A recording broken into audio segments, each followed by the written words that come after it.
राजनीतिक क्षेत्र से आता हूँ तो मेरी अपनी राजनीति का हमारा अपना दायरा हो सकता है, लेकिन ऐसा अनुभव भी आपको कम आया होगा कि अपने बीच में से कोई राज्य के मुख्यमंत्री बगैर राजनीतिक एजेंडे के राज्य के निवेश के लिए आपको जोड़ने के लिए खुद निमंत्रण देने आए और आपसे प्रेम के आधार पर एक संबंधों की डोर बनाए हैं।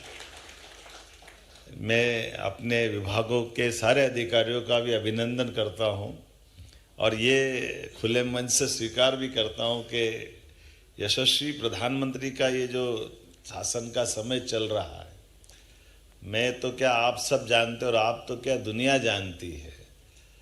आज का समय भारत का समय है और भारत के समय में दुनिया के सब बड़े से बड़े देश अलग अलग प्रकार के दौर से गुजर रहे हैं। जो स्वनाम धन्य मुखिया होते हैं, सबसे बड़े अपनी श्रेणी में बैठने वाले लोग हैं, वो चेहरे से तो अलग दिखाते कि वो बहुत कॉन्फिडेंस है, लेकिन अंदर कितना कॉन्फिडेंस है वो हम रोज़ देखते हैं।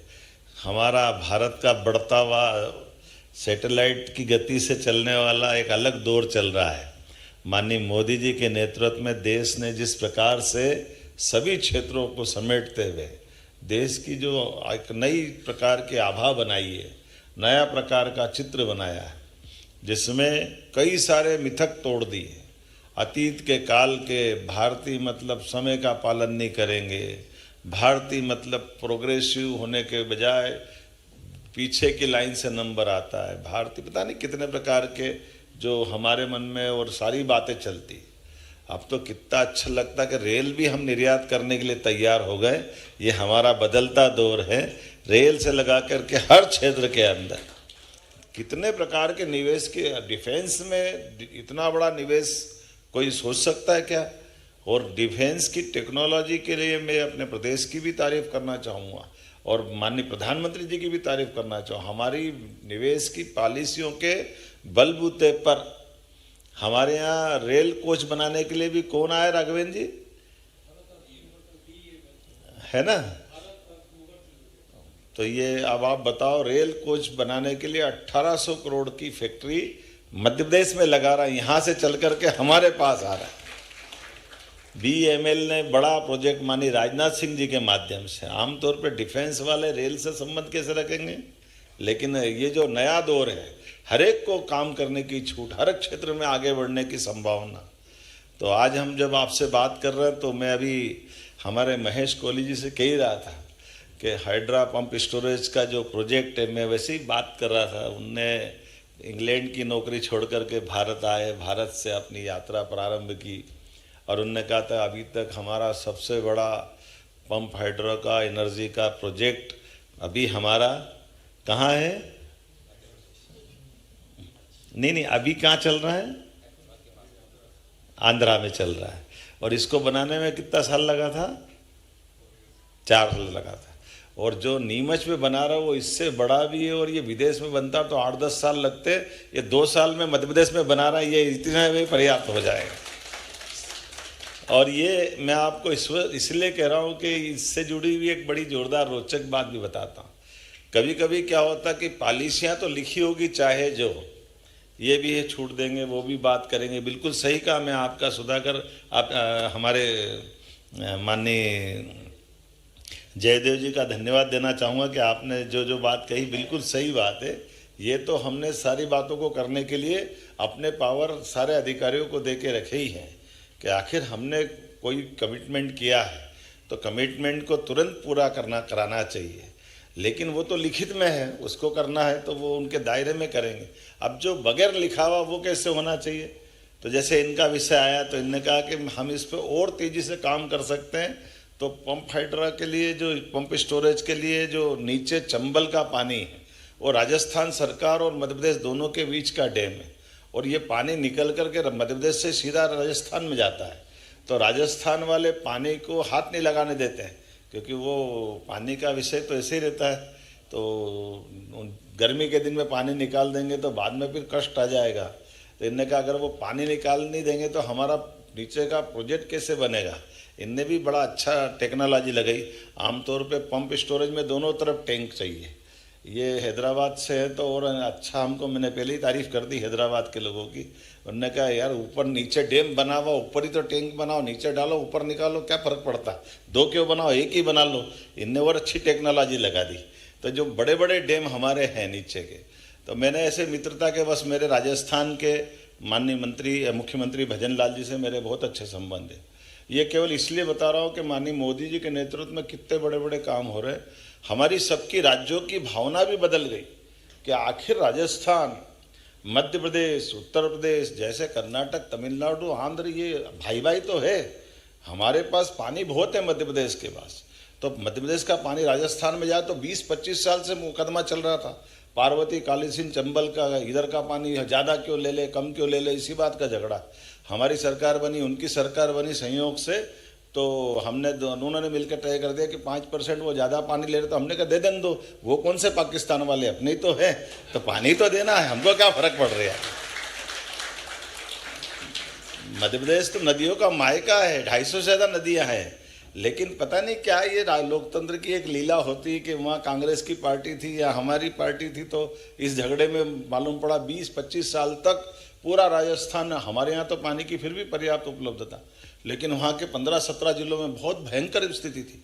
हमने माननीय मोदी जी के नेतृत्व में, मोदी जी और इस मामले को प्रोत्साहन देने वाले पीकेसी योजना का जो 70,000 करोड़ रुपए का पैसा लगना था, उनने कहा 90% भारत सरकार देगी, दोनों राज्यों को मिलाकर केवल 5% ही देना पड़ेगा। तो देने वाला दे रहा, हम परवारी लड़ रहे, पता नहीं क्या कांग्रेस को क्या हो गया था। तो हमने कहा कोई बात नहीं, हमने जब पानी दे करके दोनों के बीच में बड़ी नदी जोड़ो अभियान का एक शुरुआत की, तो हमारे संबंध राज्यों के बीच परस्पर सौहार्द भी हो रहे हैं। और उसका परिणाम क्या निकला, मैंने उनसे कहा कि जरा ये पानी आप खोल दो तो हमारे इनका काम हो जाएगा। उन्होंने कहा ठीक है, कल से ही कर देंगे। उन्होंने बटन दबाया, 2-3 दिन में पानी खत्म हो गया, हमारा काम चल गया, परवार है तो काम हो गया। इनकी जो कठिनाई थी जिसपे हम 2-4 साल तक परेशान होते थे, और ये अगर राज्य के मुखिया है और मुखिया इस बात को समझ ले तो और क्या चाहिए, यही तो चाहिए। आखिर आप बताओ, ये बिजली बनाएंगे तो क्या घर में अकेले जला लेंगे, बिजली तो देश के काम आएगी, देश के सारे लोगों के काम आएगी। और ये आजकल तो रिन्यूएबल एनर्जी का ही तो ज़माना है, जिसके माध्यम से आप कार्बन क्रेडिट अलग लोगे कि नहीं लोगे, वो लेना भी चाहिए। आज के इस दौर में जितने प्रकार से लाभ ले सकते हैं, सरकार का मतलब सरकार के साथ, हमारी व्यवस्थाओं के साथ, देश के स्वाभिमान के साथ जोड़ने का महत्व है। और देश के स्वाभिमान से दुनिया के सामने देश सिर तान करके सबके सामने खड़ा होता है। हमें इस बात का गर्व है, मोदी जी के नेतृत्व में अब देश बदल रहा है। आज का ये दौर इस बात के लिए बुला रहा है। इसलिए किसी भी राज्य में जा रहा हूं तो मैं हर जगह यही कहता हूं कि आप यहां भी काम करिए, हमारे यहां भी काम करिए। यहाँ काम करने और मैं आपको निमंत्रण देने का मतलब आया कि यहाँ ताला लगा दो और वहाँ आ जाओ, ऐसा नहीं है। आप जहाँ भी हैं उस काम को बढ़ाते जाइए। काम को बढ़ाने के लिए परमात्मा ने आपको मौका दिया और हमने आपको निमंत्रण दिया। और इसके मतलब क्या है, इसका मतलब है कि आज हमारे परमात्मा ने हम सबको क्षमता योग्यता दी और कर्मवाद के आधार पर हमारे काम को बढ़ाना, आपके काम के बढ़ाने मतलब कई गरीब लोगों के घर में उनके लिए उनको समृद्ध करना भी है, उनकी गरीबी दूर करना भी है, भारत को समृद्ध करना ताकि भारत की सनातन संस्कृति से दुनिया का परिचय कराना, दुनिया के सामने हमारी अपने क्षमतावान लोग, नहीं तो हमारे इन सारी व्यवस्थाओं के मतलब क्या रह जाएंगे। तो ऐसे समय में मुख्यमंत्री का मतलब केवल राजनीतिक कार्यक्रम के लिए नहीं आना चाहिए, उसको राज्य राज्य में जाकर के परस्पर दोनों राज्यों के संबंध अच्छे बने, दो नगरों के संबंध अच्छे बने, व्यापार व्यवसाय को बढ़ाने के लिए सब प्रकार की बातें आए। ये 18 पॉलिसियाँ हमारी विभाग के द्वारा जारी की है। उन पॉलिसियों पे तो काम होगा ही सही, उसके अलावा भी मुख्यमंत्री बैठ करके इस बात की गारंटी दे कि ये लिखा हुआ तो अपनी जगह, इसको बगैर लिखे में भी हम बैठे हैं, आपको क्या चाहिए वो सब देंगे, आप भी आगे बढ़ो, हमारा राज्य भी आगे बढ़े, हम और आप सब मिलकर देश को आगे बढ़ाएं। आज इसी बात की आवश्यकता है। तो अब भाषण तो बहुत हो गए, बात भी सारी आ गई। कितना अच्छा लगता है जब हमसे जिन जिन के संबंध आए उन्होंने सबसे मध्य प्रदेश के साथ जुड़े हुए संबंधों की तारीफ भी की। और जब हमारी सरकार को, नवगठित सरकार को माननीय मोदी जी के नेतृत्व में लगभग 2 साल होने आए, हमने ये साल तो उद्योग रोजगार वर्ष का ही डिक्लेयर किया था। इसलिए सभी सेक्टर में समान रूप से कुछ तो हमने टूरिज्म के और बाकी अधिकारी बुलाए नहीं थे। हमने कहा हमारी यहाँ इसकी फिल्म दिखा करके काम चला ले, क्योंकि जितने सारे क्षेत्र हैं इतनी प्रकार की व्यवस्था बना दी है कि अब हमारे अधिकारी भी आधे टाइम तक बेचारे वो बोल बोल के ही सारी बात की अपनी कहानी सुनाते रहते हैं। लेकिन मैं जानता हूँ कि होशियार लोगों को इतना थोड़ी सुनना पड़ता है। आप तो उड़ती चिड़िया के पंख गिनने वाले हो, किधर किधर प्रॉफिट है उधर उधर चलना है, उसमें क्या गलत है? क्योंकि आपको इस हाथ कंगन को आरसी क्या, पढ़े लिखे को फारसी क्या, अब आपने भी दुनिया देखी है।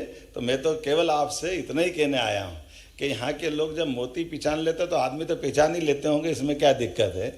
आज के इस अवसर पर मेरी अपनी ओर से राज्य सरकार के द्वारा इस सत्र में आपका अभिनंदन है। और ये बात तय है कि परमात्मा की दया से हम सबको ये यशस्वी प्रधानमंत्री के नेतृत्व में विकास के लिए अलग अलग सेक्टर में बड़ी संभावना है। मध्य प्रदेश में सभी क्षेत्र में समान रूप से संभावना है।